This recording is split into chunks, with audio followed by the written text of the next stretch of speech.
baik dari kasih. Memang banyak orang Kristen yang setiap hari Minggu duduk di gereja, tapi mereka nggak tahu karunianya itu apa. Ya, jadi tidak pernah dikembangkan dan mereka tuh pikir bahwa kita ini hidup hanya hidup lalu kita mati dan tidak ada apa-apanya. Padahal kita lupa Bapak Ibu. Ya, ada peribahasa berkata gajah mati meninggalkan harimau, mati meninggalkan manusia, mati meninggalkan utang. Jangan sampai kita ini hidup, kita mati hanya tinggalin utang. Ya, sebelum mati semua utang lunas, amin. Kok aminnya sedikit ya, berarti yang utang sedikit ya. Sudah semuanya cash ini di sini ya. Bapak Ibu, marilah kita ini berdoa supaya ketika kita mati, kita meninggalkan kenangan karena semasa hidup kita sudah mengembangkan karunia.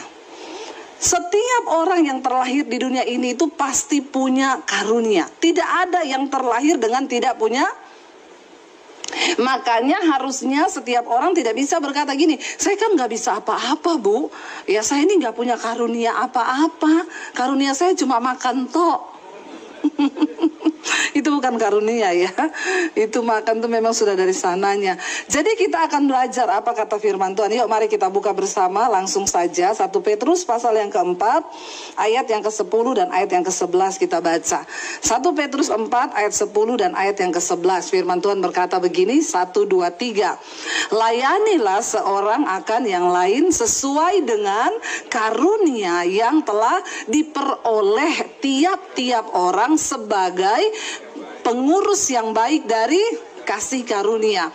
Jadi saudara, kita ini semua terpanggil menjadi pengurus yang baik dari kasih karunia Allah. Bukan hanya pengurus yang baik di gereja. Tidak semua kita terpanggil jadi pengurus di gereja. Dan memang tidak usah semua mau jadi pengurus di gereja. Nanti kacau kalau semua mau ngurus ya. Tapi kita semua, kata firman Tuhan, terpanggil menjadi pengurus yang baik dari kasih karunia. Dengan cara apa? Layanilah seorang akan yang lain sesuai dengan karunia yang telah diperoleh tiap-tiap orang. Ya, kita ini semua punya karunia dan kita harus jadi pengurus yang baik. Ayat yang ke-11 berkata, baca sama-sama. Jika ada orang yang berbicara, baiklah ia berbicara sebagai orang yang menyampaikan firman Allah. Jika ada orang yang melayani, baiklah ia melakukannya dengan kekuatan yang dianugerahkan Allah. Supaya apa? Allah dimuliakan dalam segala sesuatu karena Yesus Kristus. Ialah yang empunya kemuliaan dan kuasa sampai selama-lamanya. Bagaimana caranya kita memuliakan Tuhan dalam hidup kita?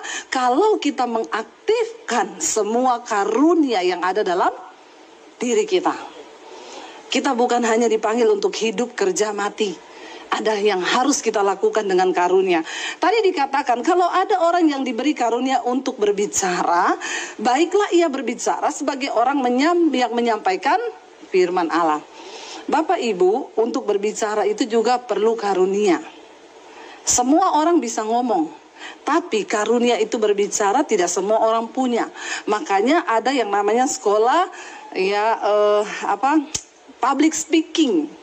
Ya, itu di situ melatih orang-orang yang punya karunia berbicara, dia semakin diasah karunianya itu supaya kalau dia berbicara itu semakin tertata. Kemarin contohnya saya dengar, cuma lewat saja di IG saya dengar.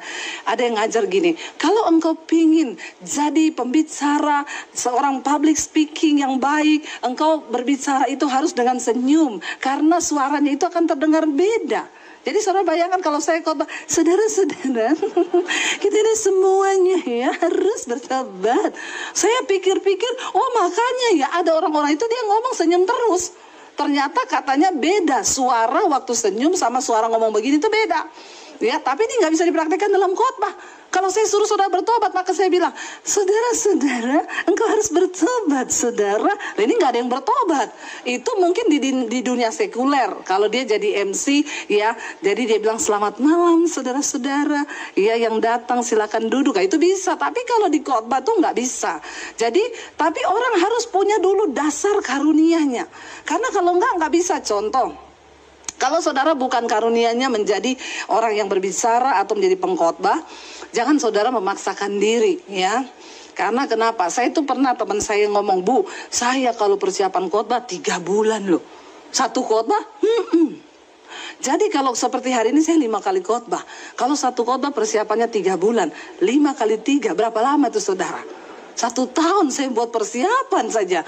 Itu saya bilang begini, Pak, jangan diterusin. Berarti bukan karuniamu. Karena kasihan, kau sudah persiapan 3 bulan, kau pusing. Yang dengar makin pusing. Iya nggak saudara? Ya, bayangkan kalau saya berkhotbah, Shalom saudara. Firman Tuhan berkata. Tidur nggak saudara? Tidur kan? Maka ngantuklah semua. Jadi Tuhan itu memperlengkapi kita dengan karunia yang berbeda. Untuk sebuah tujuan kita saling mengisi. Tidak semua dipanggil sebagai pengkhotbah. Tapi setidaknya firman Tuhan bilang, kalau kamu diberi karunia berbicara, maka kamu harus menjadi seorang yang menyampaikan firman Tuhan. Kita di rumah, ya contoh, nasihati anak-anakmu, ya bapak-bapak, ibu-ibu yang punya karunia, engkau dikasih, bisa ngomong lah, karunia menasihati anak-anak, ya kamu itu jangan hanya terus mengejar uang, carilah Tuhan, sebab orang yang mengandalkan Tuhan itu pasti diberkati. Ini sudah menghidupkan karunia loh. Amin. Ya, amin saudara. Jangan kau pakai karuniamu itu untuk bergosip. Ya, itu bukan mengembangkan karunia namanya. Saya punya karunia, Bu. Yang terakhir apa? Pengejek. Pengajar, ya. Apalagi ya, penginjil. Yang terakhir pengejek. Nah, itu jangan dikembangkan, saudara. Lalu dikatakan di sana, dengan kekuatan Allah supaya kita ini memuliakan Tuhan. Ya, kita lihat yuk satu ayat firman Tuhan. 1 Korintus pasal 12 mulai ayat yang pertama. Kita baca bersama. Ya, 1 Korintus pasal 12 ayat yang pertama. Firman Tuhan berkata 1, 2, 3. Sekarang tentang karunia-karunia roh, aku mau saudara-saudara supaya kamu apa? Mengetahui kebenarannya. Karena banyak orang Kristen yang tidak tahu tentang kebenaran akan karunia-karunia roh ini. Ayat yang kedua berkata, baca bersama. Kamu tahu bahwa pada waktu kamu masih belum mengenal Allah, kamu tanpa berpikir ditarik kepada berhala-berhala yang bisu. Ayat yang ketiga, karena itu aku mau meyakinkan kamu bahwa tidak ada seorang pun yang dapat berkata-kata oleh Roh Allah dapat berkata terkutuklah Yesus, atau tidak ada seorang pun yang dapat mengakui Yesus adalah Tuhan selain oleh karena Roh Kudus. Jadi kalau ada orang yang tidak mengakui Yesus itu Tuhan, itu roh kuda liar. Kalau Roh Kudus itu pasti mengaku Yesus Tuhan, Yesus juru selamat. Di situ dengan jelas dikatakan, kecuali orang itu tidak memiliki Roh Allah, dia tidak bisa mengaku Yesus itu Tuhan dan juru selamat. Ayat yang keempat berkata di sana, ada rupa-rupa karunia tetapi satu roh, ya. Ayat yang kelima berkata, dan ada rupa-rupa pelayanan tetapi satu Tuhan. Kita tidak sama semua karunianya. Ayat yang ketujuh, ayat yang keenam berkata, dan ada berbagai-bagai perbuatan ajaib. Tetapi Allah adalah satu yang mengerjakannya dalam semua orang. Jadi banyak orang bisa punya karunia berbeda, tapi itu bersumber dari satu Tuhan. Dan ingat, karunia tujuannya untuk memuliakan Tuhan. Ayat yang ke-7 berkata begini. Ya. Tetapi kepada tiap-tiap orang dikaruniakan pernyataan roh untuk kepentingan bersama. Ya, jadi Bapak Ibu hati-hati juga, sekarang ini banyak ya yang menyesatkan. Karunia dipakai untuk menjual-jual Tuhan. Ya, contoh ya, teman saya bilang, Bu, saya itu ketemu pendeta, saya itu dinubuatin, ya, dinubuatin karena dia punya karunia nubuat. Dia berkata, Ibu, ya Tuhan bicara lewat saya, Ibu harus sumbang saya 200 juta. Saya bilang aja pret. Ya, banyak yang menjual-jual nama Tuhan, menjual-jual karunia untuk kepentingan diri. Makanya saudara juga hati-hati, jangan jadi Kristen yang suka ngejar-ngejar karunia. Maunya dinubuatin, terus ketemu orang, Pak nubuatin aku dong, tiap hari maunya dinubuatin. Akhirnya tersesat, karena tiap kali ketemu jemaat, apalagi yang dia lihat orang kaya, dia panggil, Bu, saya dapat suara Tuhan buat ibu. Ya seneng digituin. Lain kali kalau ada yang ngomong gitu, bilang aja, saya juga sudah dapat suara Tuhan lewat firman Tuhan. Jangan mau disesatkan Bapak Ibu. Ya, terutama yang begitu. Ya, kalau dia suka bawa orang ke Israel, nanti ada orang-orang yang datang sama saya, Bu, saya dinubuatin pendeta itu loh. Nubuatannya apa? Ibu, Tuhan berkata, Ibu harus ikut saya ke Israel bulan Oktober. Itu marketing, ya, bukan karunia. Jadi saudara juga harus hati-hati. Ya, sekarang orang-orang Kristen itu suka yang mistis-mistis. Akhirnya yang mistis-mistis dipakai oleh orang-orang yang tidak bertanggung jawab, bawa-bawa nama Tuhan, karunia disalahgunakan. Ya, ada lagi, kalau saudara datang dalam doa kami, saya akan bagikan souvenir profetik. Nanti souvenir itu dari Israel.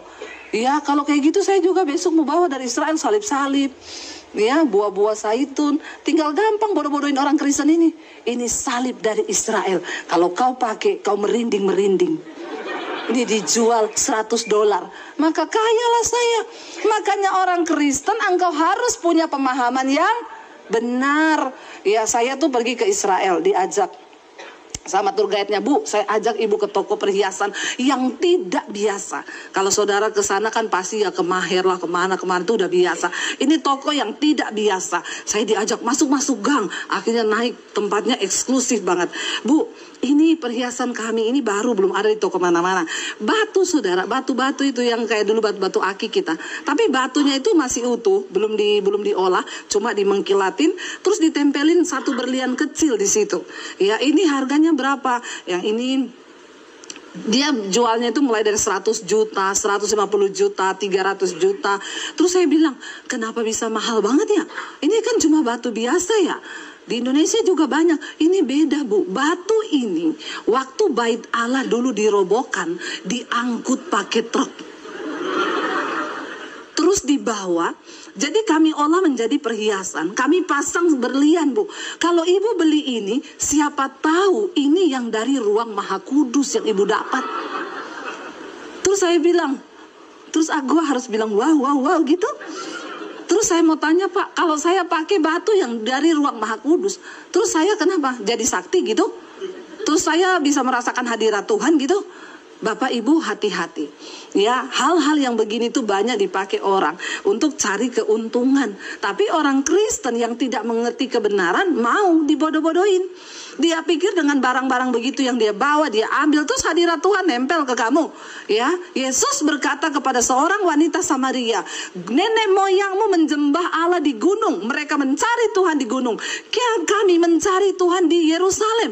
Tapi akan ada saatnya orang tidak lagi mencari Allah di gunung ataupun di Yerusalem, tetapi orang harus menyembah Bapa di dalam roh dan kebenaran.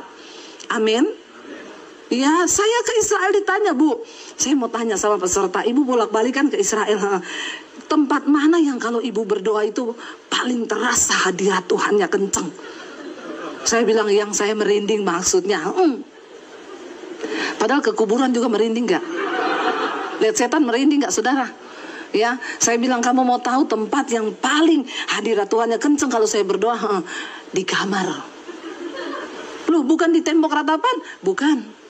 Bukan di tempat Yesus disalib? Bukan. Di mana? Di kamar.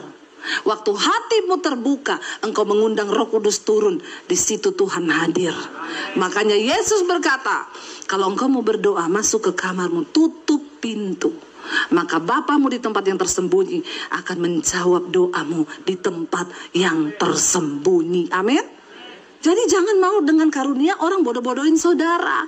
Ya, nanti ada ibadah, dipanggil jemaatnya satu-satu, ibu yang itu, Tuhan bicara. Sana, semua jemaatnya Tuhan bicara. Gampang sekali ini pendeta dengar-dengar Tuhan bicara. Ya, jadi saudara hati-hati, karunia itu dipakai dikatakan untuk kepentingan bersama. Ya, bukan untuk apalagi duit. Ya, tatap mata saya. Ya, Tuhan berkata Bapak harus sumbang saya 1 M. Kemarin kan ada tuh, ya, WA dari seorang hamba Tuhan kepada jemaat yang kaya. Ya, dia pikir semua orang kaya tuh gampang keluar duit. Padahal biasanya yang kaya-kaya itu pelit ya. Puji Tuhan di sini nggak ada yang pelit, jadi nggak ada yang tersinggung. Amin. Haleluya 12 kali. Kita lanjut ya ayat yang ke-8. Kalau ada yang tersinggung, puji Tuhan. Haleluya 12 kali. Baca bersama.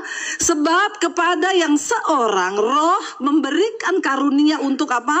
Berkata-kata dengan hikmat. Dan kepada yang lain roh yang sama memberikan karunia berkata-kata dengan pengetahuan. Ya, ada hikmat, ada pengetahuan. Ayat 9 berkata di sana. Ayat 9, coba baca bersama.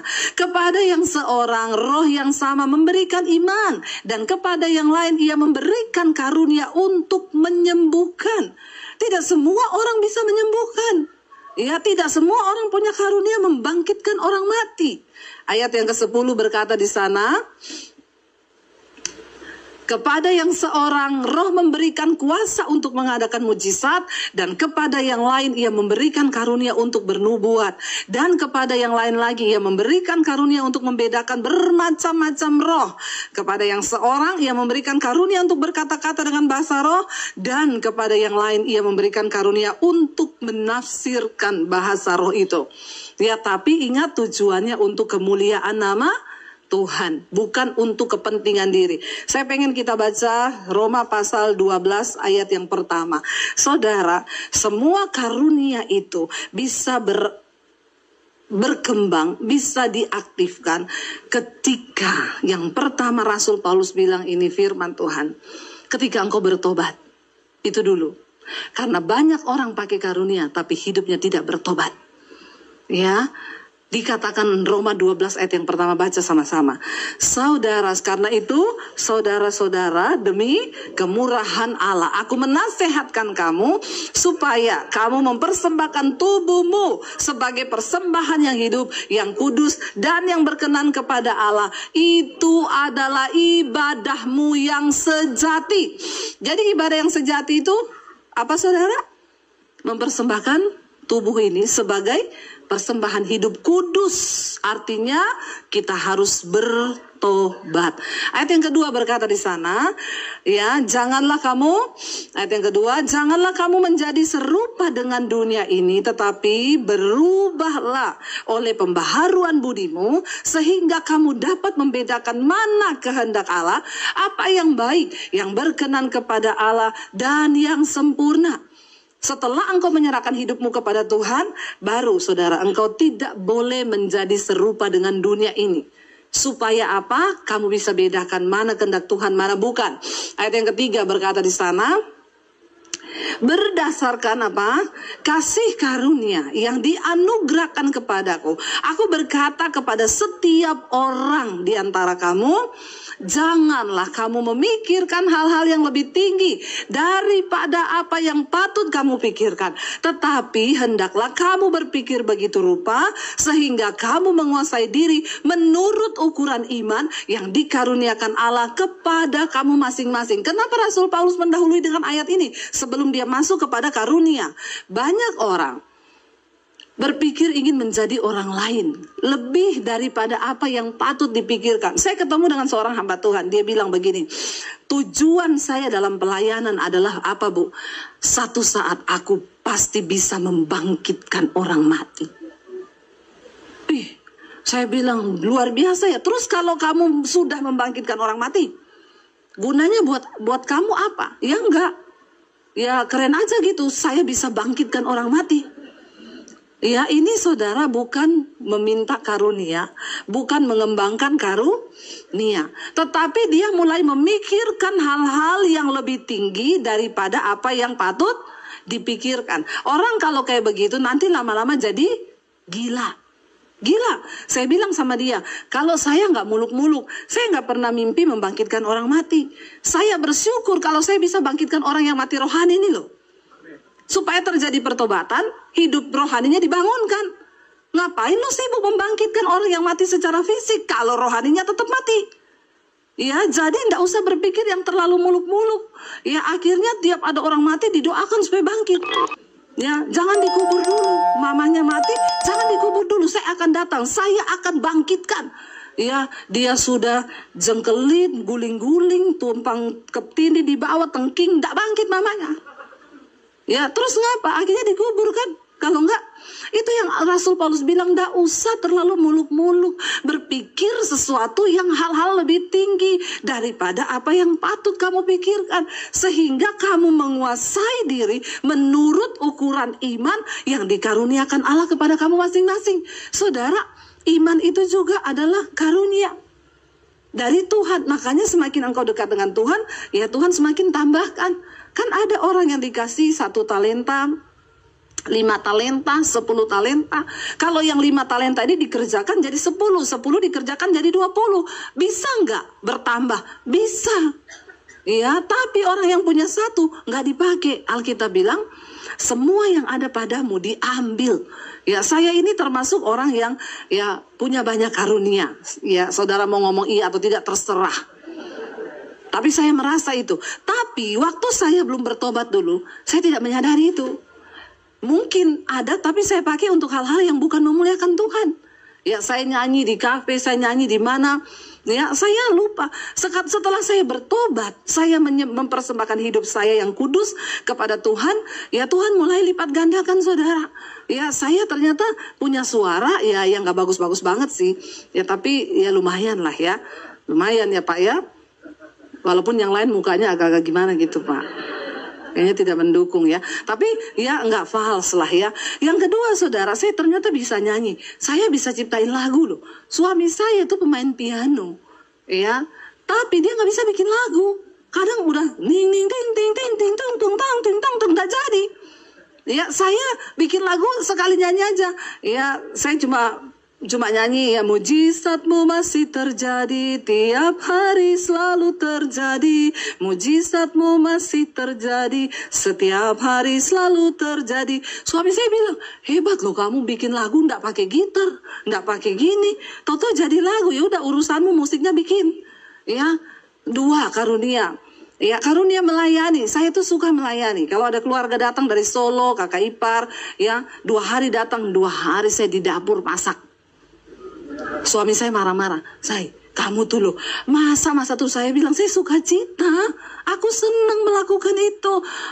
Dia bilang, beli aja tuh makanan mereka biar makan, beli. Enggak, saya pengen ngasih yang terbaik, mereka tuh makan, bukan makanan-makanan yang sudah mereka pernah makan. Saya masak, ya dengan sukacita, saya senang. Walaupun 2 hari kemudian mereka pulang, saya tepar. Tapi saya suka cita. Ya coba saudara kasih kepada orang yang tidak punya karunia, ya suruh kupas bawang aja mukanya.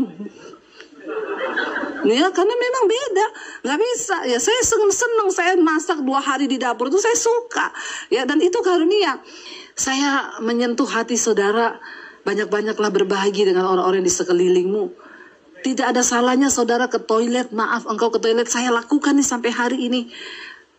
Penjaga toilet itu saya kasih 100.000. Buat engkau itu tidak berarti. Sering kali waktu saya kasih, yang penjaga toilet itu gini, ya Allah ibu terima kasih. Kita nggak tahu, mungkin itu untuk kebutuhan susu anaknya.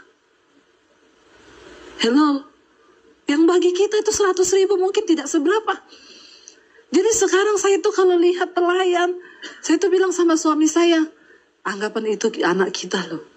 Jadi Bapak Ibu ya, saya menghimbau, tolonglah orang yang susah di sekelilingmu. Lihat orang-orang itu kadang kita dengan gampang marahin pelayan toko. Ya sering kali mungkin dia karena kurang konsen, dia pulang ke rumah. Yang satu cerita, dia setengah mati cari uang karena papanya sudah meninggal. Setiap kali pulang, mamanya ejek, kerjaan apa? Kerjaan coba jadi pelayannya orang. Apa yang kamu dapat? Dia pulang sudah tengah malam, mamanya gituin dia sakit hati. Ternyata di sekeliling kita kehidupan tuh seperti itu. Saya bilang sama anak saya, itu baru satu tempat deh yang kamu masukin. Mami sudah dengar cerita dari teman-temannya seperti itu. Saudara, betapa banyak jiwa di sekeliling kita tuh orang-orang yang ya mereka tuh belum lagi kita masuk ke kehidupan yang lain. Makanya yuk kita nih ya pergunakan karunia yang ada padamu. Lalu ayat yang ke-20, ayat yang ke-4 berkata begini Bapak Ibu. Sebab sama seperti pada satu tubuh kita mempunyai banyak anggota, tetapi tidak semua anggota itu mempunyai tugas yang sama. Ya, kita ini satu tubuh, banyak anggota, dan tidak semua tugasnya itu sama. Ya, berbeda. Saudara punya tugas dan saya punya tugas itu berbeda. Tapi kita nggak bisa saling cemburu. Ya, kok dia ya? Saya nggak bisa cemburu kepada pemain keyboardnya. Ya, kok dia ya yang main keyboard bukan saya. Saya nggak bisa duduk di situ. Dia juga nggak bisa cemburu kepada saya. Tugas kita berbeda, karunia kita berbeda. Ayat yang berikutnya, ayat yang ke-5 di sana dikatakan, demikian juga kita, walaupun banyak adalah satu tubuh dalam Kristus, tetapi kita masing-masing adalah anggota seorang terhadap yang lain. Ayat yang ke-6 berkata di sana dikatakan, demikianlah kita mempunyai banyak karunia, kita mempunyai karunia yang berlain-lainan menurut apa? Kasih karunia yang dianugerahkan kepada kita. Jika karunia itu untuk bernubuat, baiklah kamu melakukannya sesuai dengan iman kita. Ayat yang ke-7 berkata, jika karunia untuk melayani, baiklah kita melayani. Jika karunia untuk mengajar, baiklah kita mengajar. Tidak semua orang itu bisa berkhotbah. Saya tuh saudara ya ngomong ke suami saya, kamu tuh khotbah, dia bilang. Tapi dia kalau menasihati orang bisa berjam-jam ngomong. Dan orang itu ngomong, terima kasih loh Pak, saya dapat sesuatu loh dari nasihat Bapak. Ya kalau suruh khotbah dia ngomong, aku bukan kayak kamu, ya. Tapi dulu dia pernah di jadwal khotbah, kami satu keluarga datang, ya. Begitu selesai dia tanya sama anak-anak, tadi papi khotbah gimana? Anak-anak bilang, papi yang khotbah, kita yang kebelet. Terus dia tanya, maksudnya kebelet apa kalian? Kita kebelet nahan, abis ini papi mau ngomong apa ya? Abis ini mau ngomong apa ya? Karena dia sendiri bingung saudara. Tapi dia punya karunia untuk ya menasehati, ya. Dia bisa ngajarin orang gitu, tapi dia nggak bisa suruh berkhotbah. Ayat yang berikutnya, ayat 8 berkata, dikatakan di sana, jika baca bersama, jika karunia untuk menasehati, baiklah kita menasehati.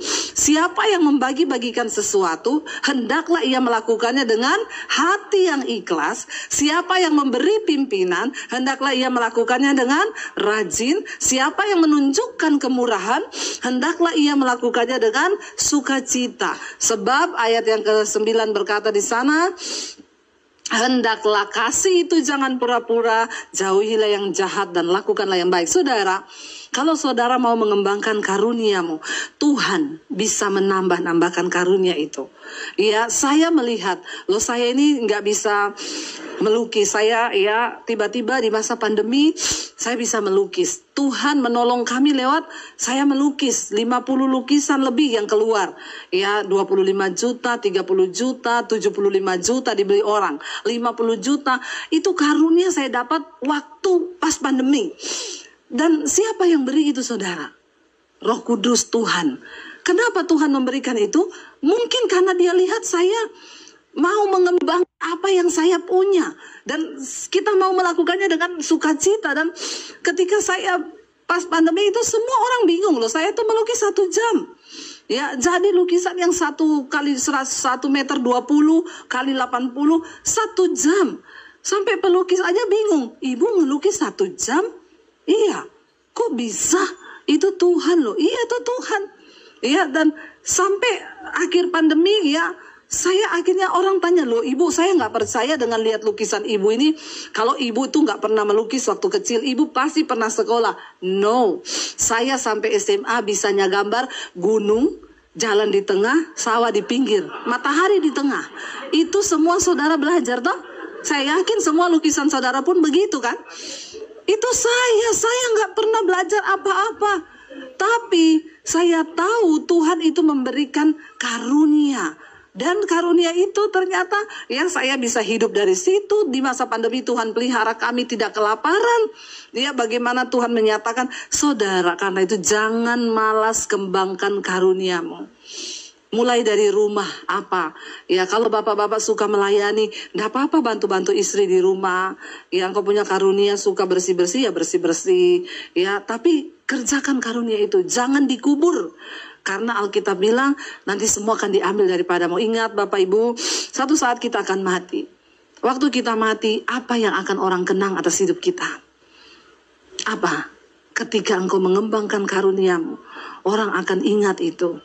Ya, dan sampai kita mati satu saat nanti orang akan ingat, wah waktu dia hidup dia itu orangnya gini-gini. Makanya tadi saya bilang di awal, gajah mati meninggalkan gading, harimau mati meninggalkan, manusia mati tinggalin utang. Ya, karuniamu yang itu membekas di hati istri, anak, orang di sekelilingmu. Saya undang para, ya ini cewek-cewek yang luar biasa pakai pink ya. Untung saya juga pakai pink di dalam ya. Ini membuktikan saya ini perempuan tulen. Dan mari Bapak Ibu kita ya mau sungguh-sungguh berserah kepada Tuhan, biar Tuhan pakai hidup kita untuk sungguh-sungguh menjadi alat bagi kemuliaan Tuhan. Kita bilang sama Tuhan, dengan apa akan ku balas segala kebaikan-Mu Tuhan. Mari kita bangkit.